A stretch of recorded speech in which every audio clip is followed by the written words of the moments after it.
The sun blazed fiercely over the crowded city street the day Arais Hanif's life took an unexpected turn. He stood at the bus stop clutching a worn folder that held his dreams, his certificates, his resume, and the letter inviting him to what he believed was the biggest interview of his life. His heart pounded with the rhythm of hope. Today could finally be the day his struggling mother smiled with relief instead of worry. But just minutes before his bus arrived, a sudden cry shattered everything. A young woman collapsed on the sidewalk, trembling, her breath shallow, her eyes wide with panic. People stared but didn't move. And in that moment, Arais' dream and duty collided. Without thinking, he sprinted toward her, unaware that this one act of kindness would cost him the opportunity he had been praying for. If you believe in kindness, second chances, and the power of doing what's right, please like, comment, share, and subscribe to RW Insights. Your support helps stories like these reach more hearts. Arais lifted the trembling girl, whose name he learned was Maheen, and helped her to a nearby clinic, sacrificing precious minutes that were slipping away with every hurried step. His mother's voice echoed softly in his mind, "Son, opportunities return, but lives don't." He stayed by her side until her breathing steadied, and only then rushed outside to catch whatever transport he could to the interview. But the universe seemed determined to test him. Traffic crawled, drivers ignored him, and by the time he sprinted into the towering glass building where the interview was held, sweat-soaked and breathless, he was an hour too late. The receptionist offered a sympathetic glance, but the message was blunt, "I'm sorry, sir. The final candidate just left."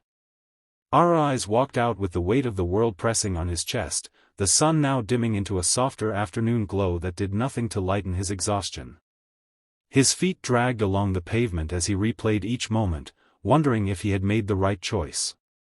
When he reached his small apartment, his mother opened the door with hope shining in her tired eyes, hope that faded the moment she saw his expression. He forced a reassuring smile, insisting he was fine, but as he lay in bed that night, staring at the cracked ceiling, the fear of failure gnawed at him.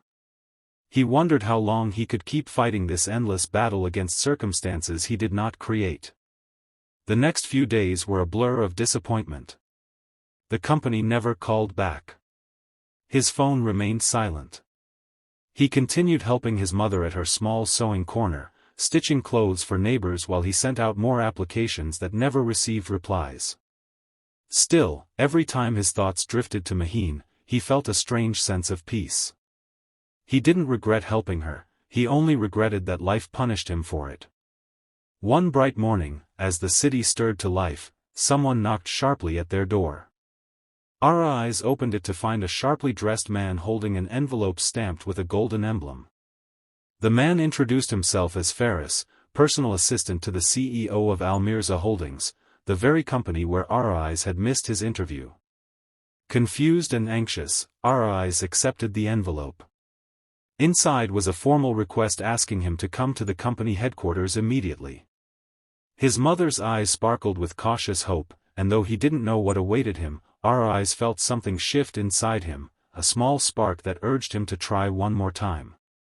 At the headquarters, he was escorted into a vast conference room with floor-to-ceiling windows that poured sunlight over the polished wooden table. Waiting there was a man in his early 60s with a stern but tired expression. This was Shahbaz Mirza, the CEO whose company held the key to thousands of livelihoods. Before Arais could speak, the CEO stood up and walked closer, studying him with an intensity that made his heart race. Then the door behind them opened, and Maheen walked in, healthy, confident, smiling. Arais froze. She stepped forward and explained everything to her father, the panic attack she had that day, how no one stopped to help except Arais, how he stayed until she recovered, and how she later learned that he had missed his interview because of her. She ended her explanation with tears glistening in her eyes, guilt weighing heavily in her voice. Shahbaz listened silently, his gaze softening with each word. Then he turned to Arais and asked a simple question that felt heavier than all the interviews in the world: "Why didn't you tell them the truth?" Arais swallowed hard and replied that he didn't want to use someone's pain as an excuse, nor did he want to earn a job through pity. He only did what any human being should do. His honesty filled the room with a stillness that felt almost sacred. Shahbaz Mirza nodded slowly, emotion flickering across his face, and said, "Young man, the world needs more people who act with integrity when no one is watching."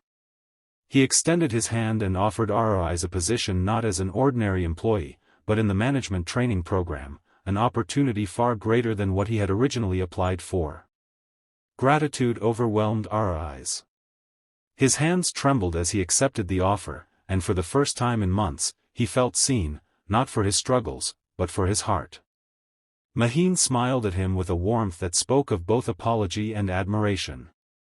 As he walked out of the building later that day with sunlight bathing the street, he felt a renewed sense of hope blooming inside him. He had lost a chance but gained something far more powerful, a reminder that kindness is never a mistake, and sometimes the universe delays our blessings only to deliver something better. If this story touched your heart or reminded you of the goodness that still exists in the world, please like, comment, share, and subscribe to RW Insights. Your support means more than you know. And before we end, here's a special request. Comment, kindness always wins, if you believe good actions always return multiplied.